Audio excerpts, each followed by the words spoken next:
Welcome to the Uniting Church Poetry Forum, every Wednesday from 11 till midday. We've got three presenters today. I'm Bill, and soon we'll have David, who's got to make a quick exit, a very busy man, and John, who's the technician who makes it all possible. Keep listening to the YouTube, and it's great fun, and now David has an offering for us. Yeah, thanks guys. Brilliant. Thanks Bill, thanks John. And so I've been thinking a little bit. I've got a friend of mine who introduced me to the Ned Kelly, legend and story, and I've been giving some thought to that, and I found a book kind of by chance at the Woden Library down the Woden Valley, and I had a quick look through it, and it's kind of left me with a bit of an overall feeling for Ned Kelly's story. So I wrote this poem, and it's called Ned Kelly's Ghost. That they did to us these unspeakable things, what we did to ourselves in flight of freedom neath Victoria's bells, and damned us to hell where we once happy children fell, made men by chance and fell circumstance. Then after, in that cold light of day, they mustered to pass fit the lies, what the devil called play, and our tears fell free and our fetters fell loose by the way of that injustice's crooked noose. And that's it. That's good. The crooked noose, I like that. Have you another? I don't. That's all I have, unfortunately. No, that's a good one. And you got it from the Frank Clune book, did you? I don't recall. I think the name of the book was just Ned Kelly. I don't recall who the author was, but fictional or? No, it was a wonderful. Historical non-fiction. So Ned's very hard done by even now, and it's good to see somebody in his defence poetically. Well, I think there's a lot, in life that we can draw from Ned Kelly's experience, the Kelly family, the Kelly gang. I think there was a lot of wrong that they did in pursuit of justice. They were Irish, of course, which was and they were Irish, of course, which immediately puts them, I think, Catholic in God's favour. But that might. But I mean, prejudice. It was very strong against Irish and Catholic. Yeah. Well, I think it's interesting because what the Irish people went through, and perhaps the Greek and Italian migrants went through in their own time. But I think everyone can draw a little bit of solace in the fact that if you feel persecuted, there's elements of Ned's story that ring true for us all, and that boy from Greta, really represents most good Australians, fighting the good fight. And, it's just sad. I think in the poem I kind of alluded to the idea that, that Ned was a boy growing up, he saved a child from drowning, was presented a green kind of scarf, and that he was made a man by chance and fell circumstance. He didn't choose that, but he was, badly persecuted. And I think, going through the story as I understand it, he kept on fighting, and he did. His courage, the family fought too. They were a fighting family. Yeah. They didn't sit down and take it, as many people in life do. And I think your poem, more or less implies that you've got to fight back, even if it may end on the. Yeah, well, for me, it's a lot of it is reflecting on the injustice. So, that they really, that we all make choices, but Ned, in fighting the good fight, did, wrong. And so what we did to ourselves in fight for freedom neath Victoria's bells represents, the pursuit of freedom through a course of, extensive injustices. Yep. And they damned us to hell, and damned us to hell where we once happy children fell. For me... Images of paradise lost. Yeah, and...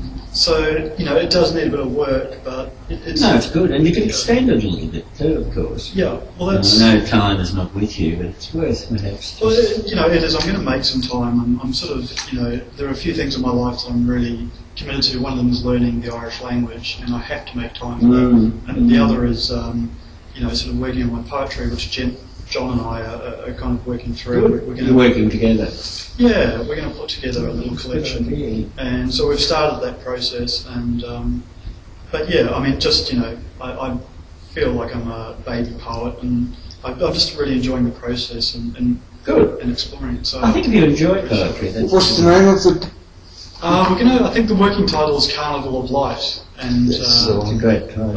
I was jogging back one day from work in Melbourne, and I found this carnival, this little kind of carnival merry-go-round, and I remember thinking how surreal it was, but it was beautiful, and it was kind of like a carnival of light. And I think all of our lives, Oh yeah, in Carnival. We Carnival, all of us. And if we can hop on and have a good time going round and round, which essentially is what it is, because we don't know strictly what's going to come.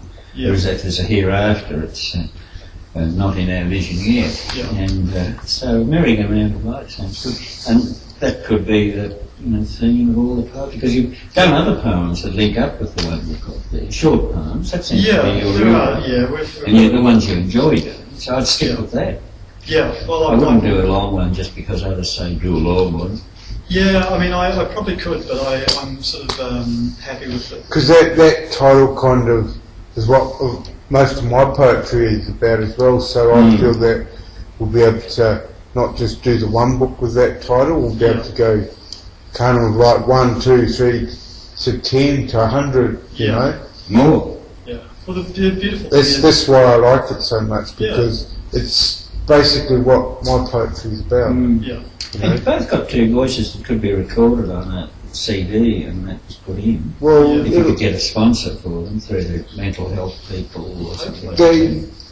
Yeah, we'll get there. Yeah. We've got to start off slow and low and work your way up. And you could get launched by one of the ministers if they go. Oh, it'll all in time. Yeah, that's what they're there for, to launch books. Yeah, all in good time. We've got to do the first book first, eh? Yeah, definitely. Yeah, that's good. I found one good example actually, because in stopping and starting and finding, my voice and Sledge, with Sledge's help, because really without Sledge it wouldn't kind of be starting to come into structure, but I'm starting to enjoy papercraft, and I saw a little anthology of poetry in the cafe near where I live, the front bar, and they have, it was just a small, photocopied A4 sheets with a hole punched through it, but they had this nice, thread and, origami and papercraft I'm starting to like, so I think what we might do is end up doing something similar with maybe a red or a blue or whatever coloured thread to tie it all together, but that's all I have. Oh, that's excellent. Thank you very much. Excellent. Are you next or are you, John? Okay, one at a time. I've always got two. This is a Christian poem, John, isn't it? In a sense. It's just going to be a short one today. It won't be long. Oh no, the whole session, because... It won't be long. Yeah. Revolution's round the corner. Oh, thanks very much, David, for that wonderful poem. Out of my own heart, Ned Kelly is one of my heroes. And this one is an occasional poem, as they call it, for the occasion of a feast at Erindale, where they have a celebration coming up on Saturday. And they have invited me, and they've asked people to come to present a gift. And I thought, what better gift than a poem? And it's called an Erindale feast. All here are warmly welcome to a fat feast on Sunday's Eve. At Erindale each Wednesday we are also well fed and goodness given by Christian people, heeding the Jesus message, feed my sheep. Believers, skeptics, toilers, all on this sad earth we live and love and grieve. For something higher than earth's woes and wonders we don't see and yet are driven. Until, like Wordsworth, we contemplate and drink in well a world so wide and wondrous deep. That's the first stanza, second one, 4 lines. Let's now as little children eat well and laugh and sing. Give thanks for what we've got on God's earth and what after death will come. To those of optimistic heart, from which much love will bring, a better and more caring world to call a good life streaming home.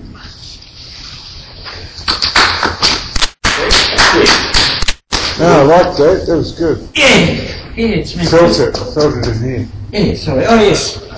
Give you a copy. Yeah. Yeah, it's a good. It's a celebratory poem. It wasn't meant to be overly serious, but it's just celebrating this Erindale feed we get every Wednesday from 6 to 7, I think it is, John. It's I don't really say that. And it's much better than the Red Cross, Where's with it at? respect to the Red Cross. And much... Where is it? at Erindale Church, which is our woodbook. Yeah, I know where Erindale is. Is It's a that church on the corner. That's all I by know. the shops? No, not quite near the shops, but just round from the shops. So Oh. I can't be more precise. That brown brick? Yeah, it's Yeah, in the I middle know of, the one, a lawn. And Yeah, yeah, I know Wednesday, the one. They started. I think my son went to a playgroup there. Maybe. They do a lot of very good work there, and they give a very good meal, which I like very much. And there's none of this I fussing didn't know around about and being that. told what to do and all the rest of it. Shepherded about like sheepdogs. No, I like it very much, and so I thought I'd do the poem and do it. And I'll give you a copy, John. Yeah. But poetry should be celebration. It should be community as well. Yeah. And it's good to get feedback, which I asked for. Sorry, I darted off too soon. Yeah, no, that's. I like how you describe poetry as being one of the better gifts, because when you write from the heart, I think there's probably nothing better because it's all in the spirit, the intent. Yeah. If I didn't do that, I'd be lost, I think. Because unless I have some reason for doing it or some context, I wouldn't be able to write very philosophical poetry, I don't think, unless I'm in a philosophical mood, and then it's... Yeah. But they feed you well. They give you 3 courses, they do run by a Christian group, and I thought, well, if they're giving me a good meal on Saturday evening, I'm not quite even sure when the time is, I'll have to find that out tonight. But a gift, I think, to the world is, or that part of the world that's kind to you. And Canberra's been kind to me. It's on the YouTube, I hope that comes through. I'm a bit critical of it in many ways, particularly the way it's governed, but because I think the people could run it a lot better. I think a poetry group of David, Sledge and me could run this government. Someone told me that if Canberra ever collapsed, there was got hit by a bomb or something, that the Country Women's Association could run the country. They could indeed. Very good point. The women could do, and the countrywomen in particular, could do a very practical job of keeping things going. Whereas at the moment, with the world economic crisis deepening, Canberra's not going to escape, and I think we're foolish if we think it can. You ready, John? Yeah.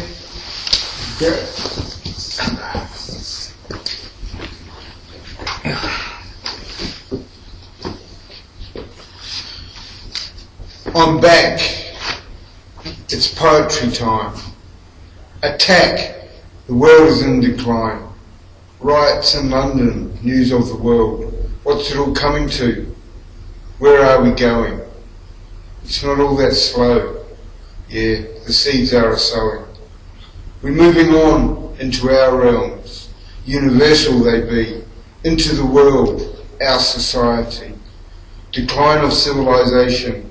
Got to build it back up. Teach the youth who are uncouth. True. Get up, make a stand. Don't let it fall.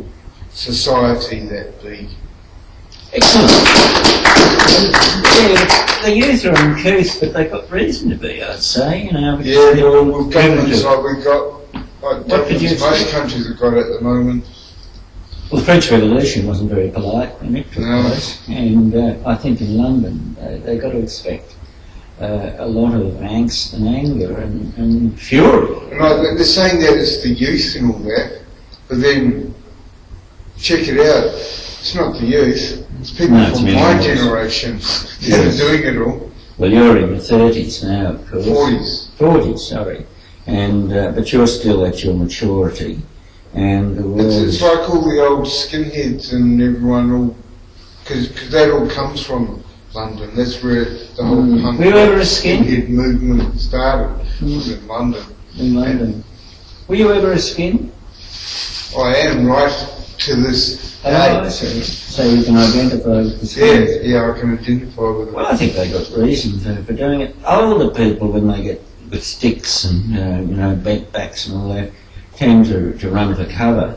Middle-aged ones are trying to be yuppies, even though they can't be, and the younger ones are angry because they're left out of old age care homes and also left out of the jobs that the yuppies go for. So there's a lot of feeling of injustice, and the cops don't like them much and battle them about like nobody's business. I was thinking a little bit, Sledge, about punk music and the good things that it stands for. And the thing that I came up was that it was the best form of protest because it was strong and it was kind of vital anger against the establishment. Yep.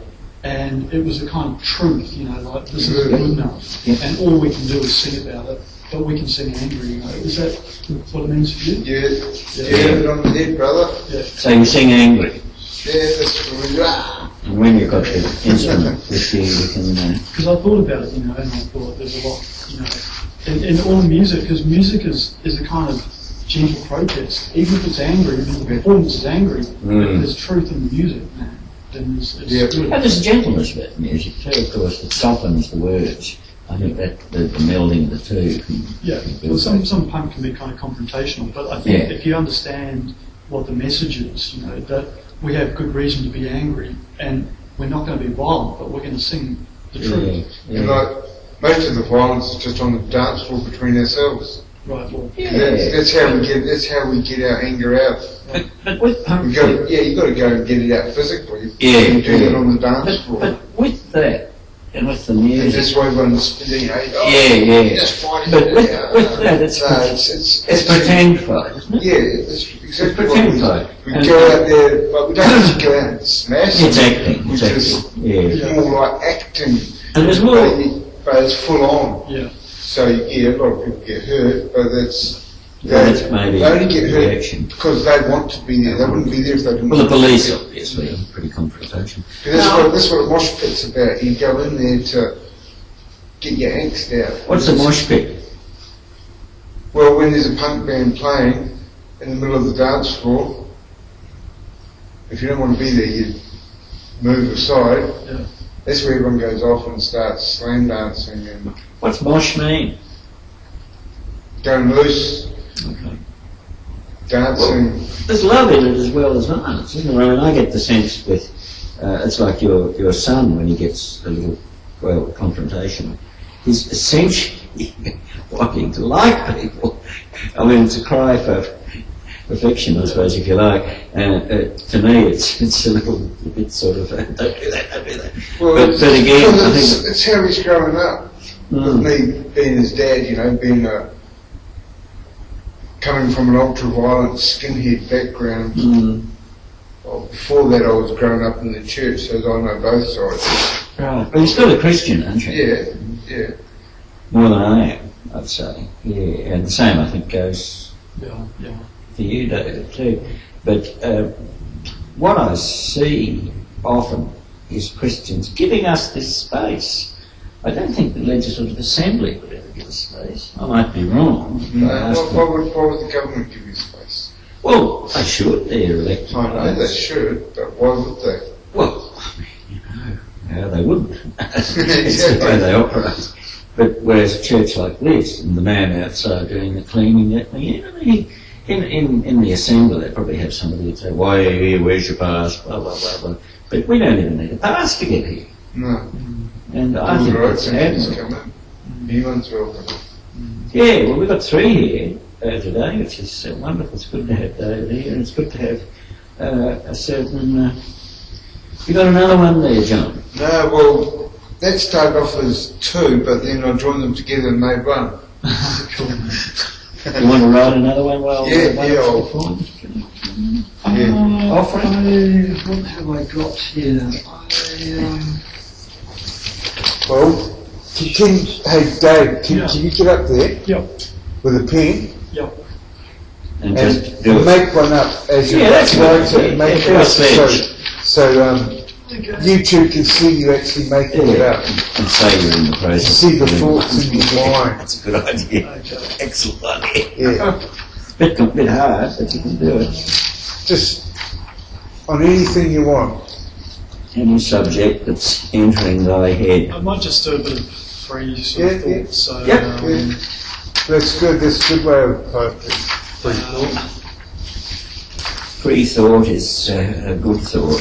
Okay, I'm going to write one. Cool. You know. So sometimes I spend a lot of time thinking about love and about life and about redemption, about forgiveness, about the light. And as confused as I am, I think I'm getting closer to a truth. You're getting there. But, truth for me and goodness for me, and trying to work out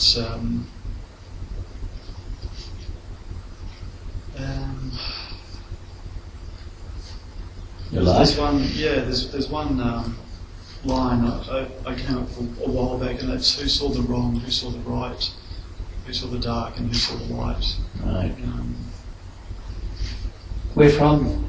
And I don't know. Often I think a lot about basics now. When I try and resolve my life, it comes out in poetry, because the best way I think of resolution is through structured thought. And it's the argument that Sledge has is true. The epiphanies that we have come out, and I think kind of poetically. I don't always speak poetically. Well, that's a line that you've made. It's almost a poem in itself. Like, Yeah. Well, that's what he's doing. He's making up a poem. Yes, cranking up a poem. So is that the first line? you think? Yeah. So who saw? So write it down. Yep.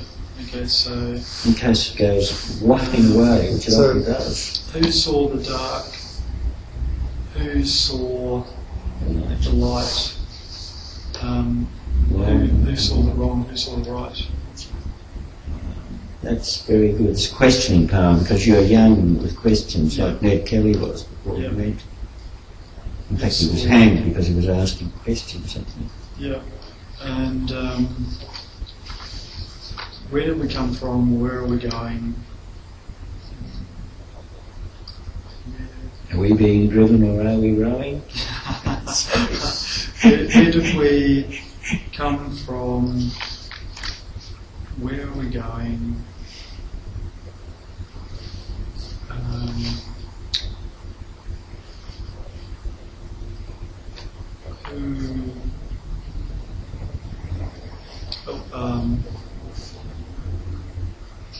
Where is the light, and who is all knowing? That's good. Excellent. Great. Who is all knowing? That's a very important question. Yeah. Okay, so from the top, who saw the dark, who saw the light, who saw the wrong, who saw the right? Where did we come from, where are we going? Where is the light, and who is all knowing? It's marvellous. The first stanza of the long, how many you want to go? That's some old work and a bit of new stuff, so. That's good. No, I think that's exactly it. You or me? Yeah, Me. I'm Okay. still going. And roll lens with good exercise. Well, this one's a rather long one. I didn't type it in uppercase, which is difficult. You just have to go slow on it. It's called Newspaper Outthrow. Every Saturday, the Sandbridge at Canberra is like that, and it's got a lot of rubbish in it. And I have a great time throwing out at least 2/3 of it, which I don't want. I just don't like reading about births, deaths, marriages. I don't like reading the car section. I'm not interested in sports. I'm not interested in meals. I'm interested in real estate, etc., etc., etc. So I have a great time sort of turfing out what the advertisers think is meant to me, because I don't have any interest in it. Maybe there's a literary vein there that I can make a poem about. Well, it only merits one line in this one, but it's provoked me to call this one Newspaper Outthrow. Murdoch Fairfax, Fedcap Press, churn papers, but in the ACT it all comes wide and high each Saturday. When there's more in the Canberra Times to read and learn, sometimes in tandem with the winter sun's drear sway. Warden, Warhurst, Waterford and others with wisdom, sound sense and loads of news, views and letters penned on the run, packed together with good sense, wide scope, though money's hard to get and more readers must be won, and supplements doubling the CT size after seekers of good deals at a low down price. Not me, I say with vehemence, and roll sleeves to make room to ease the broadsheet to a slimmer size.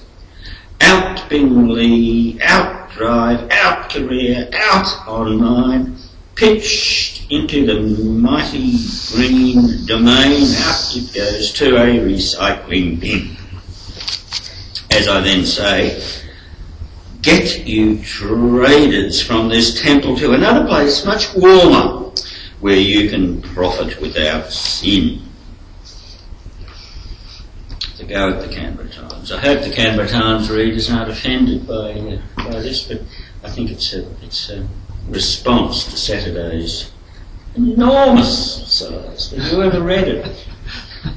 I have. I'm not a regular subscriber, but if I buy a newspaper, I guess it comes with maturity that you should obviously read just what you're interested in. Mm-hmm. I often feel compelled to read it from front to back. But, that's good. But that's probably why I don't subscribe regularly. But I'm just so relieved to hear that you can throw large sections that you're not interested in out. It should be thrown, as John knows, because you're a recyclist, aren't you, in recycling bins. So you've got to try and find one. There's not many of them around. What are you talking about? Bins where you throw paper that you don't want to use and it's later burnt into cinders and the cinders. I'm a recyclist. Yeah. What? Recycling bins. They used to, you probably had them in New Zealand before. Yeah, just for paper and that. Yeah. They don't seem to have many of them here. It's the ACT government preaches recycling, but I wish they'd recycle themselves. But the papers are there, as I say. I haven't got your patience, David, to read the. Do you ever read the Big Canberra Times on a Saturday with? No. Jai, you like the children's section? Tiny children's sections. Oh, I have done in the past, but. Not gospel though. No. The children's section's tiny. It's about 5 pages of comics, and this is lamentable. In the olden days, papers were slimmer, but you used to have 4 or 5 pages for the kids. Now they don't bother with it. But anyway, newspaper outthrow is what I had fun doing. I meant to do it for a long time. It's a negative poem in many ways, but it does have a go at the press. We don't. Sorry. Yeah, no, it's a real relief for me to hear your poetry, Bill, because, I think a trap for me was that when I started writing poetry, it had to be epic, it had to be about, the most emotive things, But it's a relief because what you're doing here is writing about the little things that make up life. Yeah. Exactly. It doesn't always have to be hell and high water. It can be about, the good things and the little things in life, So, but when you're young and adventurous, I think what you're doing is great. Yeah. Because you and Sledge will get out of a book that's more full of anger than my poems will ever be. Because when you get older, you get a bit more patient. But I think your book, when it comes out, and note that readers who are looking at the YouTube, it'll be out before the end of the year, in my prediction, the way you're going. Yeah. Because you're really full onto it at the moment. And these little gatherings we have here, anybody can come to 11 o'clock to 12 on Wednesday at Uniting Church. You've got to go behind the church, into the church almost, and we are... we are in the church. In the church, yeah. We've got a Bible in front of us and a cross and a candle, which has been lit for us by somebody. Did you like that? Yeah, that's great. So we're on holy ground, and I think that's a good thing, that we can do this with the permission of the people at the Uniting Church, and I think we can be inspired by it. Do you reckon? No, there's a lot to be inspired by. Yeah. And if people give you comfort and a place to go, there are poetry groups in Canberra that are quite worthy.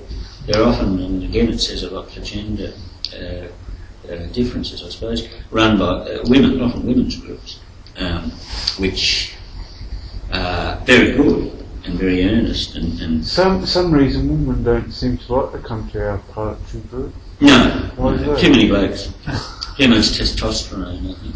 No, it's understandable. I mean, if I was a woman, I wouldn't like it myself, but I mean, being a bloke, I suppose, it doesn't matter so much that you can get people who have affinity with what you're doing. And the YouTube people, I'm sure, are largely blokish, I think, aren't they, the YouTube people? Yeah, well, mostly in the past, I'm sure that technical kind of things like the internet were the preserve of males, because they're a little bit more kind of adventurous when it comes to new technology. Mm. I think now it's across the board. Across the board. But I actually see that poetry is, not really, in fact, I never even considered the kind of gender issue, because poetry transcends, I think, that, It does. It should. And indeed, at its best it does. But men being men, of course, Yeah. many of the time I've fallen into the mistake of being too masculine, I suppose. Yeah. And when you do, women don't like it. Well, it's difficult not to be masculine if you're a man, really. It goes with turf, doesn't it? But yeah, Assertiveness, that sort of thing. that's right. Women, young women in particular, a bit scared of it. I don't blame them, because amongst men you can do it. I mean, I don't go to the pubs and the drinking and the brawling and that sort of stuff. Yeah. I'm not into that. But I put in a lot of it into poetry. I think it's probably a little bit male-centric, I guess. Well, there's one thing. I think that I'm just beginning to wonder if organisation and having a poetry group might appeal to guys slightly more, just because men tend to be a little bit more kind of Social. So, well, no, not to, but more directed towards groups and organisations. Yes. But I know for a fact that, in my heart at least, that poetry is obviously for everyone. And I just can't work out why there aren't more women. Yeah, well, there are a lot of women's groups around Canberra. In my earlier days, I used to go to them, and I was the only male there often. I got on quite well with them until I put my foot into it about something, what it was.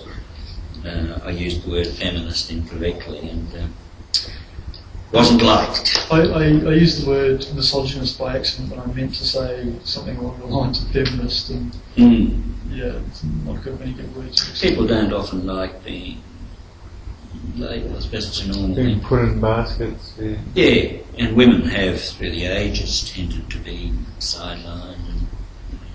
Yeah, it's pretty unbelievable when you look at the course of history and what happened to, half of the human race. It's almost ridiculous that.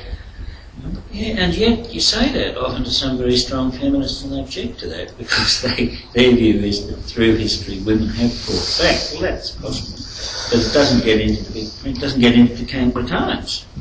It's still a misogynist paper. John, have you got a poem? Yeah. Over to you.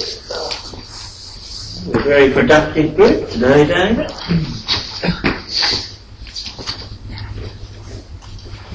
Free thought, let it flow, let it go. Rhyme and roll, moving on. Open your mind, you never know what you'll find. Open, stay free, don't control. Let your feelings take over, roll. We are free from the world in here, our sanctity. Poetry be our society. Yeah, that's a good one. Where did the inspiration for that come from? Right, just a few minutes ago. That's good. Man. So you're writing on the job, so to speak, which is good. Yeah. Do you always write on the job? With a group like this? Or Yeah, well, for instance, Jai. spur of the moment is Joy must be Because I inspiring. can't just sit down and go, I'm going to write a poem. Okay. Put on your cap and No, gown and drink a sherry. no, I can't do that. This is how I am, you know. Spirit of the moment is when my mind starts working. That's excellent. I can open my mind to whatever. I've got to have a PC where I can actually type it, but other than that, No, I can't do that. I don't want to do that. I'm sort of halfway in between. Like I have an idea and I'll try and remember it, but I have to write it down. Yes, it goes. And then I'll Disappears. I'll sit down and try and work it through, like Bill would do. Yeah. Yeah, if you don't write it down, it disappears. Yeah. Lots of poems I've come up with heaps of I've come up with heaps of really good stuff that couldn't write it down, just disappeared into the ether. And If I was ever put into prison for, I don't know what they put me in for, being politically incorrect or something, too much of an agitator, and I had a lot of time, as long as I had a lot of paper and a PC, or even a pen, I'll be right. yeah, well, that's where I started on poetry when they locked me up. Good thing to do with your time, man. Yeah, It is. It's very good, very, very. If you can get others, if you can get a YouTube in the prison, of course, they might have oh yeah, of course you can. YouTube. There's get online, or jail these days is like a holiday camp. Well, the McConaughey Centre is quite nice, I believe. Yeah, I've never been there, but But it should be about rehabilitation, shouldn't it? You know, like those Yeah, it should be. nightmarish. You know, I know it should be. You know, because I've heard some awful things, man. Yes. And you know, prison should be about helping people help themselves. It shouldn't be about punishment. You know, it should be to an extent, but the strongest thing that should be done is to help people. empower them to overcome all the bollocks. And yet many, when they leave prison, don't get empowered at all, and they've got nowhere to go. That's the tragedy. There's no... They're the institutionalised ones that Yeah. go out and commit another crime because it's all they know. And, Friends who commit crimes, so let's go back to where their friends are. yeah, Understandably, you know, it's a human response. Yeah. But justice, in many ways, in the law is an inhuman production of, as it affects so-called criminals, and as it has affected women through the age too. The laws are often very misogynist. Women do get a crack on the head. You got another one there, John? no. Oh well, you've got one. No, I'm done. I'm just thinking. But I'll read something from the Bible. Oh, good on you. The poetic bit. Oh, Psalms are pretty poetic. no. I'll find something. Yeah. Sort of close the session, be nice. Just sort of close your business. What notes you make on that from? Oh, I just know who comes to our little groups. Good on you. So we've got a record when we're giving the government band. Oh, good.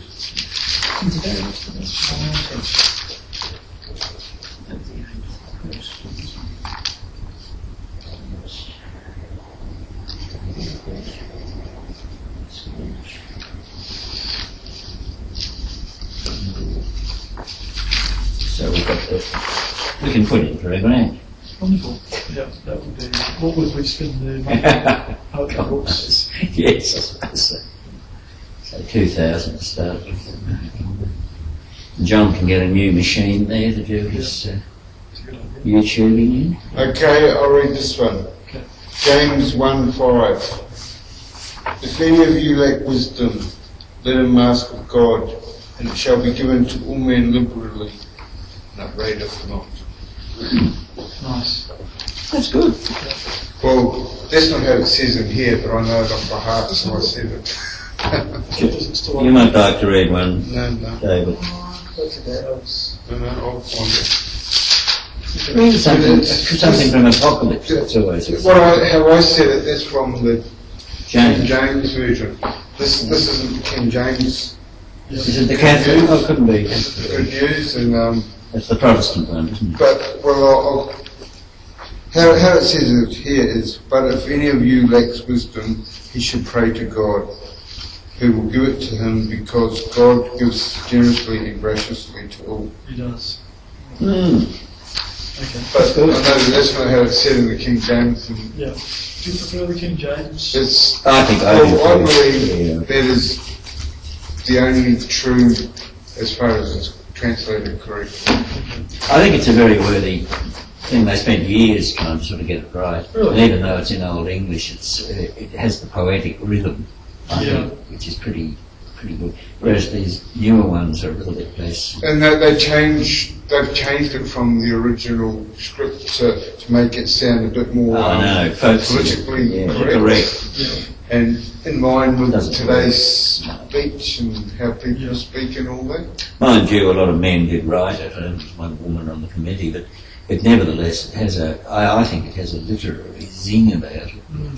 I've got a copy myself, and like John and like Kate, not often enough. But it could be inspiration for poetry. Just open it. Yeah, I love the word verily, but I'm not exactly sure what it means. But that in truth, I think. Ah. Versum, you know. I don't know what it says, but I always use it. It's just been part of my language growing up, I suppose. Yeah. Yeah, verbum means word, of course, so the word is the truth. So there's a certain connection there, I suppose. Because that scripture that I just read is the scripture that the prophet Joseph Smith read before he had his first vision. And that's what made him go and kneel down and pray to God.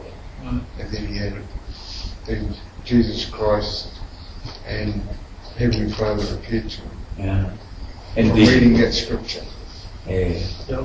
Have you had any visions, John?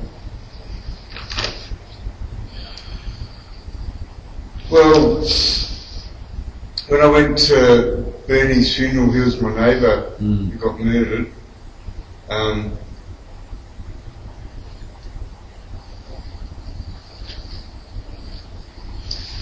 For about 2 seconds, gateway opened and I seen Bernie standing in his whites, because we'd actually done a gig together. We were all dressed in our whites, you know, like Clockwork Orange sort of stuff, and he was dressed in his whites and he's all good. Oh, so is he in heaven? Yeah. Yeah, that's good. Well, because he just started going back to the Catholic Church and that. But I believe that he can learn the truth now. Bernie, where did he live? He lives in the flat above me. Which was? Which is over in Hughes. Oh, yeah. Okay. Oh, he was a drug addict and he got murdered because he'd been ripping everyone off from drugs. Who murdered him? No, well, I can't say because I don't know. Cops, do you think? Pardon? The police? No. Some Viking or something. With drugs. So it was a squabble over drugs. Drugs. Well, so I've been told. He was found tied to his bed and he'd been injected with a fibula acid and his hair was all falling out and he had maggots in his mouth. So nobody had discovered him for a few days. Yeah, no, that was just in the flat above me. But the thing is, just before it happened, he obviously knew it was going to happen. Because the last thing he said to me before he walked up the stairs and went into his flat was saying about the carnival that's going to happen here. Ah, that's when they all descended on him. Yeah. And so he obviously knew that it was going to happen because he'd been ripping everyone off from heroin. So all the maggots came in and had a go at him. Yeah. You could write a poem about that. Bernie. Just call it Bernie. Yeah. He was the bass player of my band, Core. It's important to have bass players, isn't it? Yeah. Oh, he's a good bass player. Well, there we are. I think they've got a good shilling's worth there. It's 10 minutes to go. Do you think it'll go over well? Yeah, all good. 44 it's about right. And we might have a fourth person here next week. Okay, catch us all later. Okay, see you guys. Yeah. I'm not sure. Bye-bye, everyone. Don't forget, the night in church, Wednesday, 11 o'clock. Okay. Healthy session. Yeah. David, Sledge. So there you go. So you've got it all. Good finishing touch. Yeah. We're getting very professional. We ought to ask for